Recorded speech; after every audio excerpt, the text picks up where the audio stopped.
2001 সালের জাতীয় নির্বাচনে মা খালেদা জিয়ার সঙ্গে সারা দেশ সফর করেন তারেক রহমান। সেই থেকে রাজনীতিতে হাতে খড়ি। 2002 সালে তারেক রহমানকে দলের জ্যেষ্ঠ যুগ্ম মহাসচিব করা হয়। এরপর 2009 সালের 8 ডিসেম্বর বিএনপির পঞ্চম কাউন্সিলে তারেক রহমানকে জ্যেষ্ঠ ভাইস চেয়ারম্যান করা হয়। 2018 সালে 8 ফেব্রুয়ারি খালেদা জিয়া কারাগারে গেলে তারেক রহমান ভারপ্রাপ্ত চেয়ারম্যানের দায়িত্ব নেন।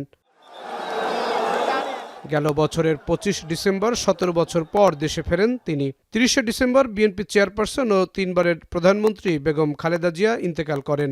এরপর থেকেই তারেক রহমানকে শিগগিরই দলের চেয়ারম্যান করার বিষয় ইঙ্গিত দেন শীর্ষ নেতৃবৃন্দ। সেই ধারাবাহিকতায় শুক্রবার রাতে গুলশান কার্যালয়ে তারেক রহমানের নেতৃত্বে বৈঠকে বসেন দলের স্থায়ী কমিটির সদস্যরা। সেখানে সর্বসম্মতিক্রমে বিএনপির সর্বোচ্চ পদে অধিষ্ঠিত হন তারেক রহমান। জাতীয় স্থায়ী কমিটি ইতিমধ্যেই আমাদের দলের গঠনতন্ত্র অনুযায়ী দলের ভারপ্রাপ্ত চেয়ারম্যান জনাব তারেক রহমান চেয়ারম্যানের দায়িত্ব গ্রহণ করায় সন্তোষ প্রকাশ করেছে।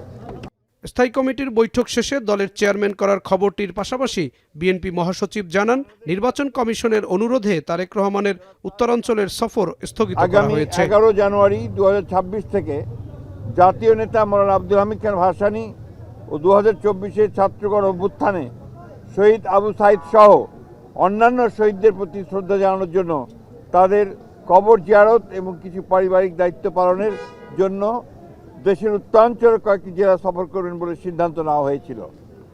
এ ব্যাপারে নির্বাচন কমিশনের অনুরোধে বাংলাদেশ জাতীয়তাবাদী দলের চেয়ারম্যানের এই সফর স্থগিত ঘোষণা করা হয়েছে। দেশে যেভাবে হত্যাকাণ্ড চলছে তা ঠেকাতে না পারলে নির্বাচনের পরিবেশ ব্যাহত হবে বলেও মন্তব্য করেন বিএনপির মহাসচিব। ধন্যবাদ।